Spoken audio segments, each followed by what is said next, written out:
Hi, fabulous friends. Welcome back to Family and Home Hacks. I'm Jamie, and I just wanted to give you an update on how the minimally processed diet program that we started in our home is doing and how everything's turning out. So, this is day 14, so it's 2 weeks. We're 2 weeks in, and I wanted to give you the lowdown basically. Is it working? Is it not working? That kind of thing. So I guess we'll just kind of just jump in and I'll give you my observations for this week. There was a lot. So I'm trying to minimize my talking videos during these 1 minute daily updates that I'm doing.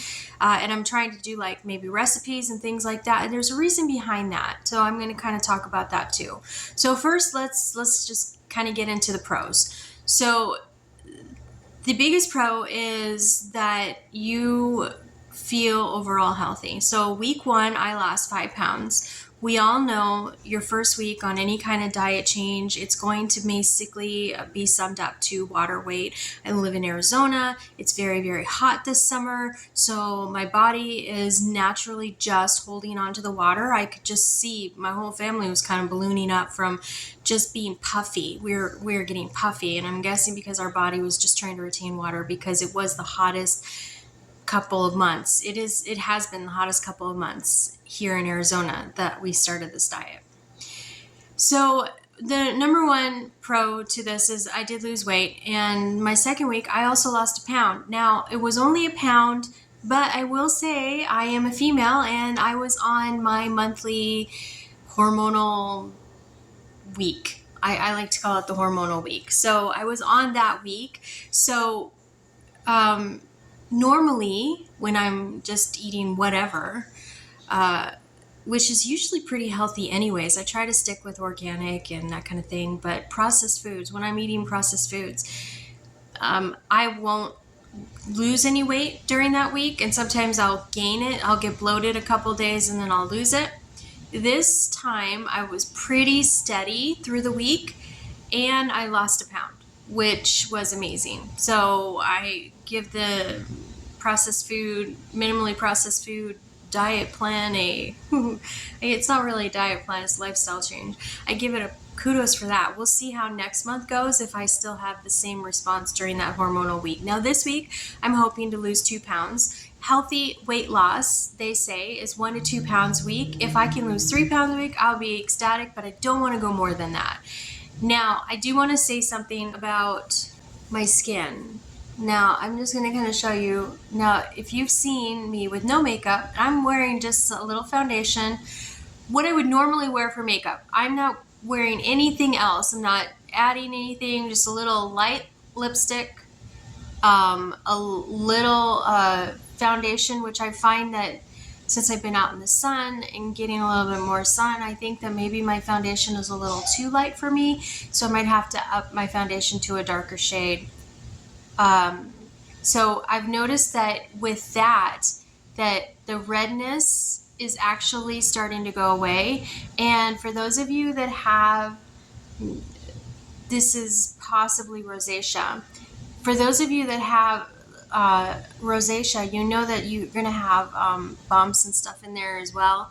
And it kind of inflames. It gets really, really hot. Your skin gets really, really hot and literally feels like you're burning. You're burning. Anyways, for those of you that have rosacea, the good thing for this week, what I'm noticing is the burning, the inflammation has gone away, as well as I've noticed that it's kind of getting smaller. Like you can still see the red spots. I'm just kind of pointing them out here because they are the bane of my existence on my face lately. That and wrinkles because I'm 47 and I'm getting them. I got smile lines, but I am growing old gracefully. So I'm only as young as I feel, and I feel a lot younger. So, and I think that's part of the diet too. But back to the skin. The skin is clearing up. It's not 100% clear. I've only been on this diet for 2 weeks. And because last week was my hormonal week, I definitely had some cravings that won out. So it wasn't 100% minimally processed last week. So, and we'll talk about it in the cons. So overall, I think my skin is clearing up nicely. I'm actually less. There are days when I don't really put on any real makeup, which makes me feel really excited because I used to be that way. I've always been very natural with my looks. Now, once in a while, I'll do like makeup looks with products that's sent to me or whatever, but I like to be pretty natural. And so the more natural, the better. It used to be that I would just use foundation on just spots. Now I'm using it on my whole face, which is like frustrating to me, but that's another story. So the reality of the situation is, if we keep going this way on this diet, I'm thinking my skin condition, which happened after I was pregnant with our daughter, well worth it because I got a beautiful angel in exchange. But the skin condition that I've developed later on in life, I think is clearing up. So maybe it has something to do with the food, maybe it doesn't, but it is getting a lot better and the inflammation is almost gone. And for those of you that have that inflammation feeling, that is very uncomfortable. It's not fun. Talking about body wise, I have, since long before I was pregnant, erosion on one of my hips and on my left hip. And so I've had chronic pain in my left hip, which has caused me to reduce my exercise and things over the years. But I do have chronic pain for probably the last 10, 12 years. Don't quote me on that. I'm going to say 10 just because that's a good round number. It was long before our daughter was born, who is already growing up so fast. So I find that chronic pain in my hip area, I only had one day. I used to take aspirin every day. I used to take an aspirin every single day, and sometimes more than one. And I've only had to take aspirin one day in the last 2 weeks. Maybe, yeah, my notes say one day. I almost took it for a second day, but I didn't. So the fact that I've reduced that chronic pain to the point where it's not 100% gone, especially during my hormonal weeks, for whatever reason, that chronic pain is more. It's definitely more during that hormonal week. But the fact that I've only had to take it one day this week is amazing and such a blessing. So that was another really great benefit or pro to this diet change. Now, I'm not going to say it's 100% attributed to the diet because there are so many other factors that come into play. Not only have I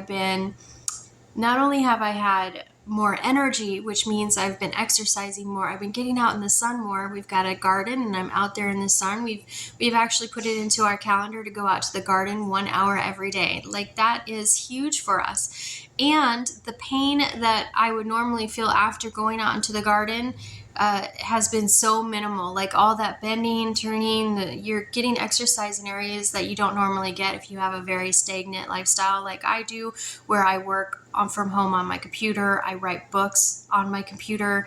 I am sitting all day long. I am doing my doctorate program in clinical psychology, so I'm on the computer. I'm sitting all day long. So a very sedentary life.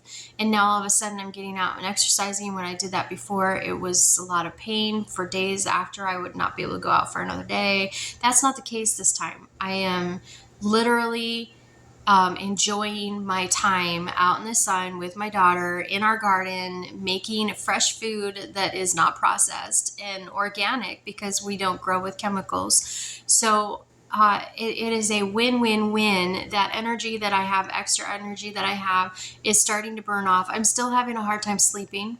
That's a con. We'll talk about that later on in the video, but I'm still having a hard time sleeping because I have too much energy to burn off, which is a great thing. I'm also doing yoga. I'm doing face yoga, which I thought would be fun to do with Yoga Go. And I'm doing a daily yoga exercise for about 15 minutes a day. I'm more motivated to go out and ride a bike for 15, 30 minutes with my daughter. Now, I just have a lot more energy, and it's if time permits, I get a lot more exercise in. So that right there, those two, the pain the face, those three, and the extra exercise are all added benefits to this diet that I was kind of hypothesizing may impact it, but I didn't 100%. My main goal was to just lose the weight because I was getting so heavy that I was struggling with that emotionally. So I needed to make that change. Now let's go to the emotional aspect. I want to point out that my emotions have been very steady, being the age of premenopause at 47. We start, ladies, we start around our mid 40s. So being in that, pre-menopause, it's coming, we got to know it's coming kind of thing. My moods have been all over the place. However, since I've been on this minimally processed diet, my moods have been, or the minimally processed journey, I'm going to call it a journey because it's not really a diet. We're not dieting here. While I'm on this minimally processed journey, I find that my moods are more steady. I have very few, even on my hormonal week, where my husband used to say one day or 1 or 2 days out of the month during that week are a bear with me.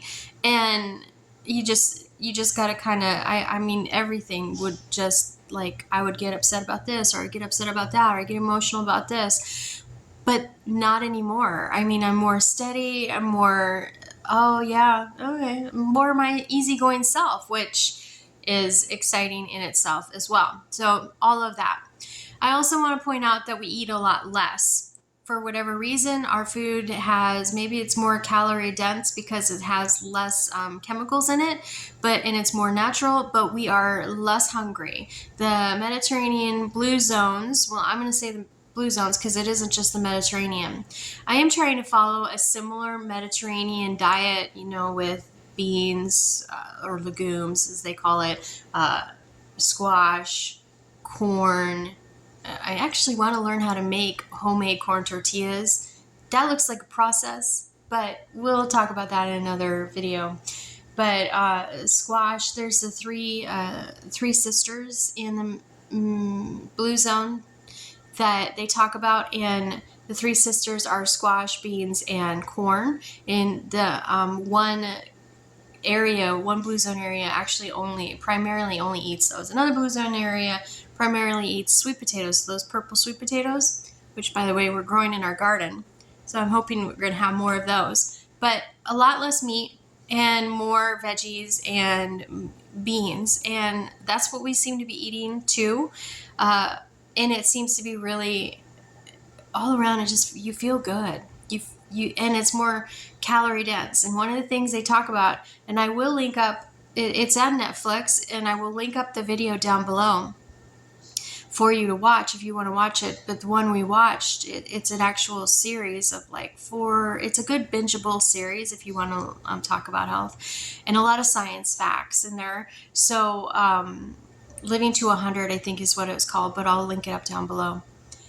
And you just feel better, and it seems like we're eating more calorie dense, less processed ingredients. You just, all in all, not only am I losing weight, but I feel better. Not only am I reducing my chronic pain, but I inside feel better. Not only am I feeling more energy and I'm exercising more, but I'm not feeling the aches and pains that I used to feel when I exercised. I'm feeling better. So all in all, I've only lost 6 pounds in 2 weeks. And again, a lot of that is water weight, but I feel better. I feel like I'm like a lot more healthier inside, not just outside. And I'm hoping at the end of this 90-day journey, when I go in and get my metabolic testing and I check out to see what's going on with my body inside, I'm hoping if there's any visceral fat, which probably is on me. I'm hoping that's been reduced or eliminated, and I'm hoping that my numbers come out really good so that I see good numbers, and that's kind of what I'm going for. I want to feel better. I look at that Living to 100 series that was done by, oh, I can't remember his name, but I will link it up down below. Anyways, I look at that series, and the people who are over, they call them centurions. These people who are over 100 years old are full of life.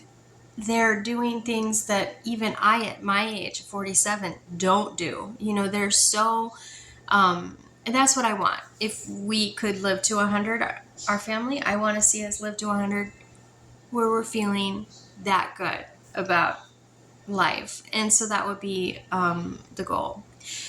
So overall, that's kind of the pros. There are some cons, and the biggest con is, I think, as a society, not just Americans, but a lot of societies that I've seen, convenience is a huge thing. We enjoy convenience. That has so many evolutionary issues in the fact that we're enjoying convenience. There are so many problems with that. Our bodies are made to, one, be out in the sun. We make vitamin D from the sun. Not be out in the sun to the point where we get skin cancer. I'm not saying that, but I'm saying be out in the sun a little bit to be able to generate some vitamin D, natural vitamin D in our system. People are taking supplements instead of being out in the sun. That sun is healthy for us. Not a lot of sun. We don't want to get skin cancer, but a little bit of sun is a good thing for us. It gives us a little color. A little bit of sun is healthy for us for the most part, unless we are suffering from some condition where our doctors have said, don't go out in the sun. The idea that we're on our computers all day as opposed to being out and exercising and being with nature and enjoying, getting movement, giving our body movement. Our body needs movement. It needs movement. And if we're not getting that movement, it's not getting what it needs. So, in a way, our convenience can be a little problematic, especially in terms of our body's evolution and what we need. So I think that's an important aspect that I'm going to focus in on, not just for me, but my whole family. I want to make sure that we're focusing in on that aspect as well as we continue down this diet.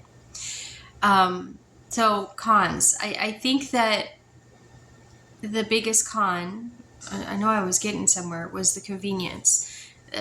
We're used to convenience, and so it's easy to pull a pot pie out of the freezer and put it in the air fryer.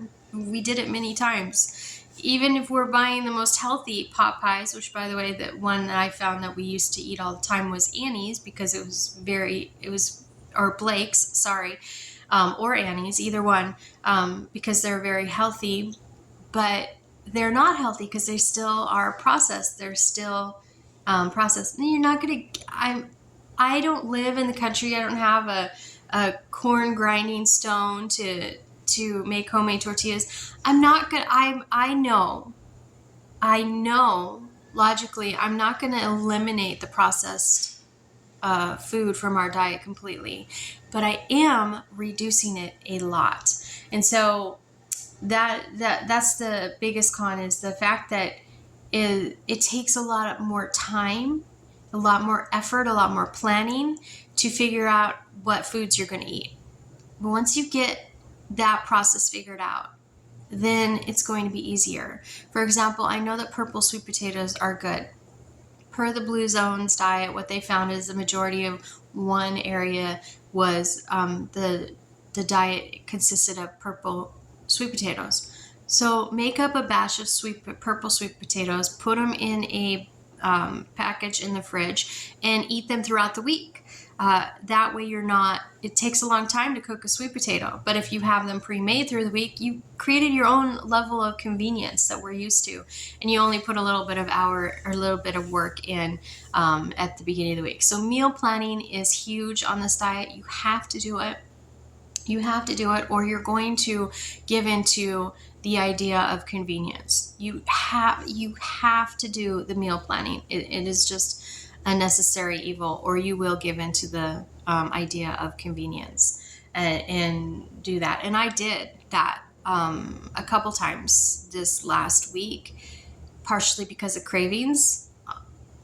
This month I get major cravings on my hormones, so partially because of cravings and partially because of the convenience, being bogged down with deadlines and things, and I didn't do a meal prep. So the first week I did a meal prep, the second week I didn't, and I will recommend that you need to do a meal. Well, technically it was the first half of the second week I did it. I did a meal prep. Then the second half we ran out of that meal prep, and that's when I started doing the processed food because it was convenient. So you want to make sure that your meal prep is planned really well too. You've planned it out. And even if you have to do 2 days of meal prepping, if you're worried about how long it's going to be in the fridge and don't want to store it in the freezer, that kind of thing, then maybe you might need to do 2 days of meal prepping, maybe one on Sunday and one on Wednesday or Thursday. Then that might be something that you might want to consider. One positive to that is that it reduces your electricity. It reduces a lot of your, heating up of the house, because you do all your cooking 1 day or 2 days a week, and then you just warm things up. Another positive is you've got snacks. So you can just open up the fridge and say, oh, I'm going to have a couple bites of sweet potato and just eat that as a snack because I'm not super hungry. So the convenience is a con, but there are some positives that you can grow into and understand.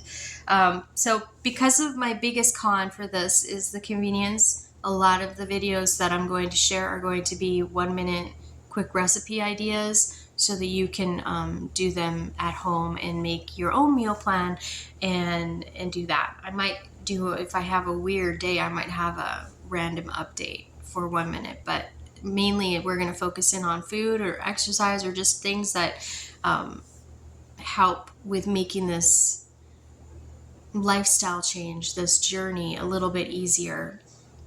Because overall, I think it's done some amazing things for me, and my family is on board too. My family is 100% engaging in this as well, and they're seeing the benefits. Oh my gosh, my little girl has so much more energy than she had before. It's wild. And so that's our biggest con to this diet. And if that's the only con so far, I think we're doing pretty good. I haven't seen any other issues.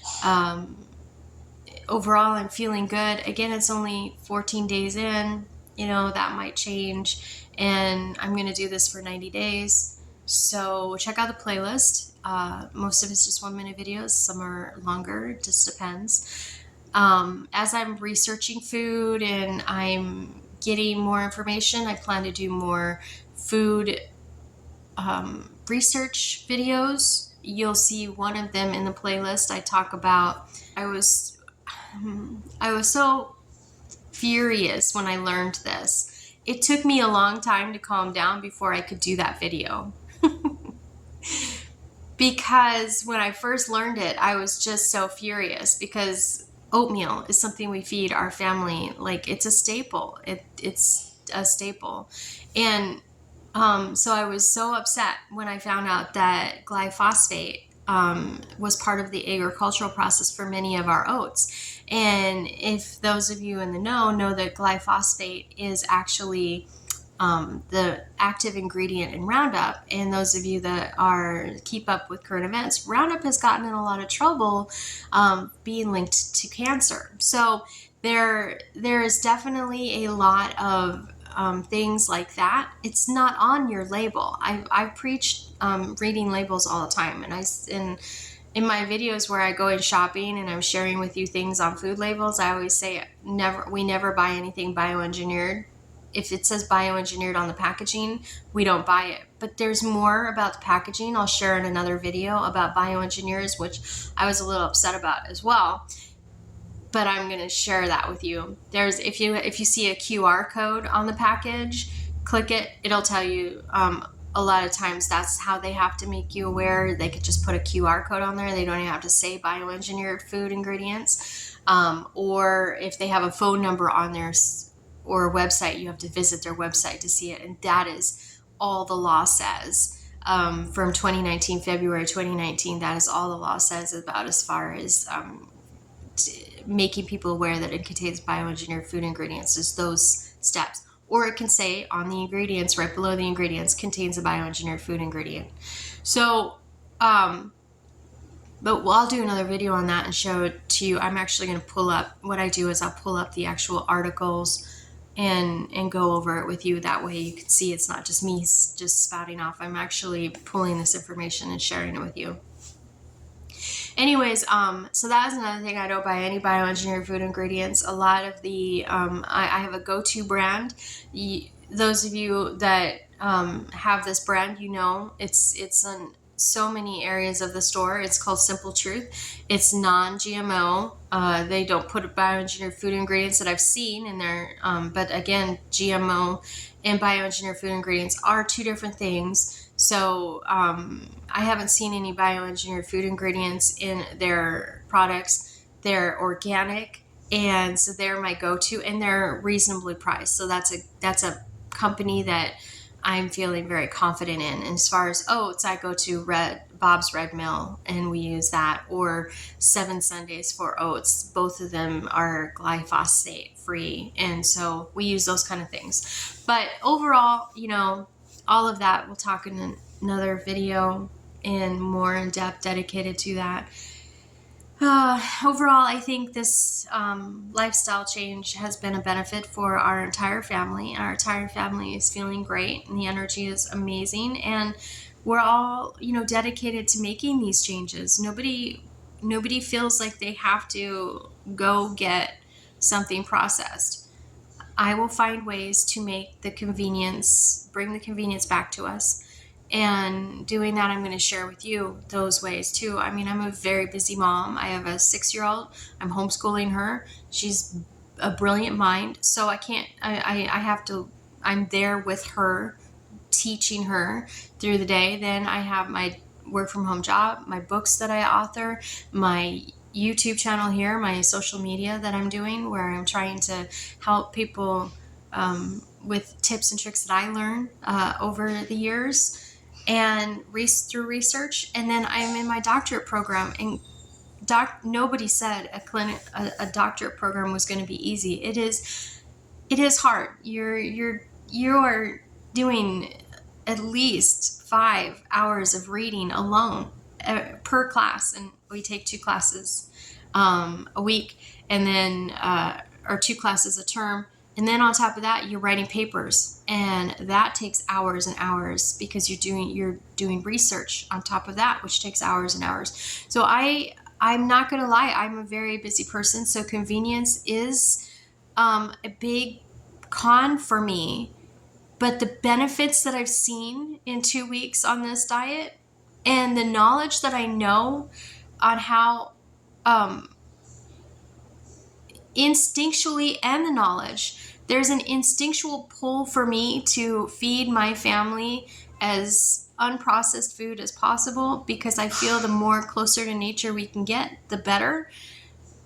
God made this planet and all of the food on this planet that is natural, he made for our bodies. So I feel that, you know, and back in the Bible time, they were living thousands of years, and then lifespans were shortened to 120 years. And I mean, whether you believe in, you have your own faith, and I would never tell you have to go and read the Bible or anything, but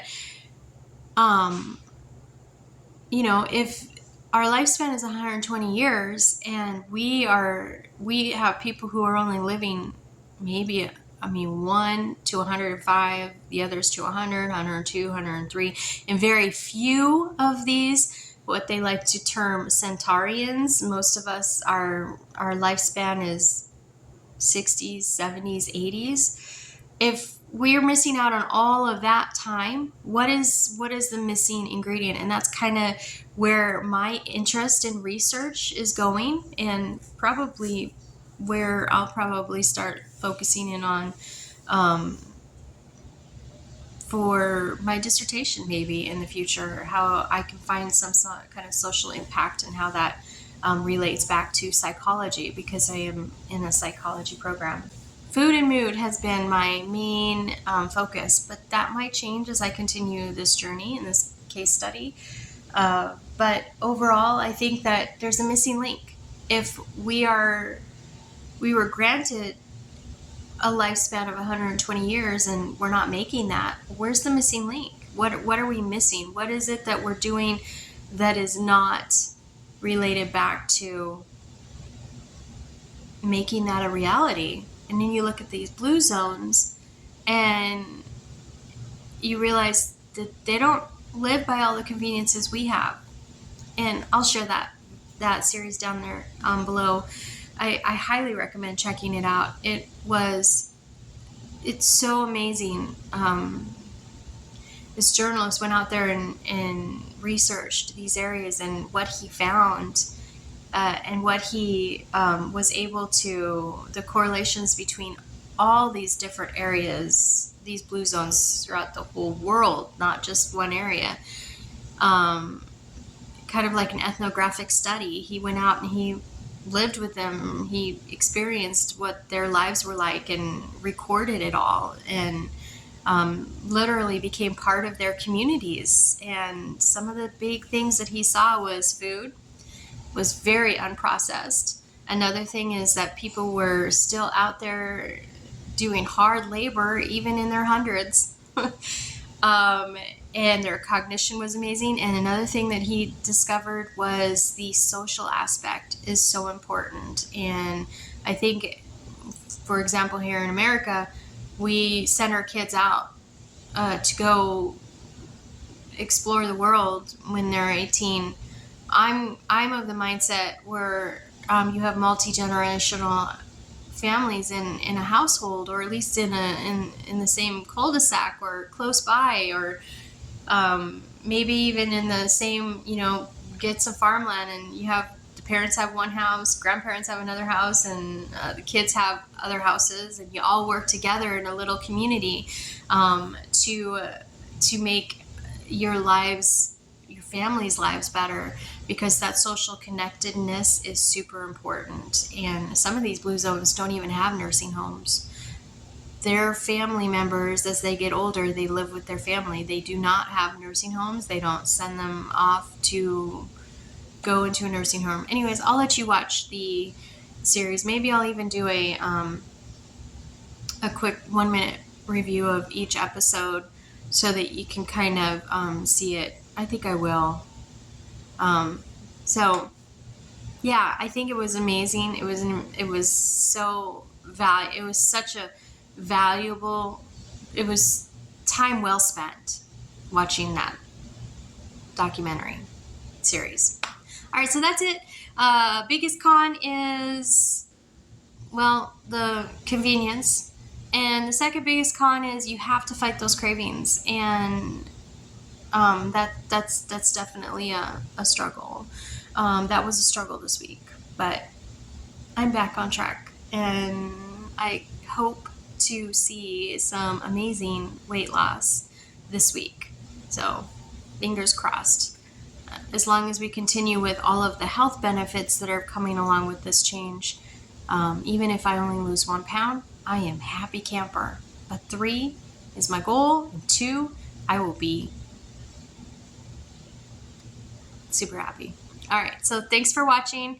Let me know if you're trying to do less processed foods and what kind of struggles you've seen, or if you're doing something else, something different. I mean, on this diet, you're not going to lose a lot of weight really, really quick. I mean, I see the reason why I got on this diet was I was watching, keto diets, and I was looking into the carnivore diet, and I was looking into all of these as options because everybody was losing a lot of weight really, really quickly.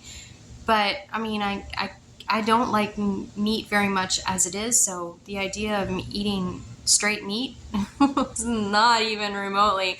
But the one factor that I found between these diets consistent was non-processed. It was very, they said if you're going to eat meat, you eat organic meat, grass-fed, grass-finish, and whatever you're eating, it's not processed. It's not part of those diets.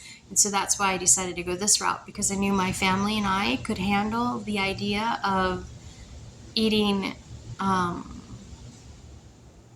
less processed, more so than eating straight meat or oils I just couldn't do it. I've tried keto before. It helped, but it wasn't great. And so, this is more natural for us, and I think this is a better option. And I feel comfortable doing this with my whole family, not just me eating one meal and my family eating another. That's never fun either. My family is very comfortable with eating non-processed or minimally processed food. We love it. So it just tastes good. Tastes almost better. Those cravings are there. But when you eat, that's one thing I will say. Those cravings are there, and this week I did have a couple stumbles with cravings. But when you eat the craving, it doesn't satisfy. It doesn't feel great. But when you eat healthy, natural, it satisfies. It feels great, and you're eating less. So lots of benefits. Very few pros or cons, but they're there still. So thanks for watching, and we'll see you in our next video. Bye.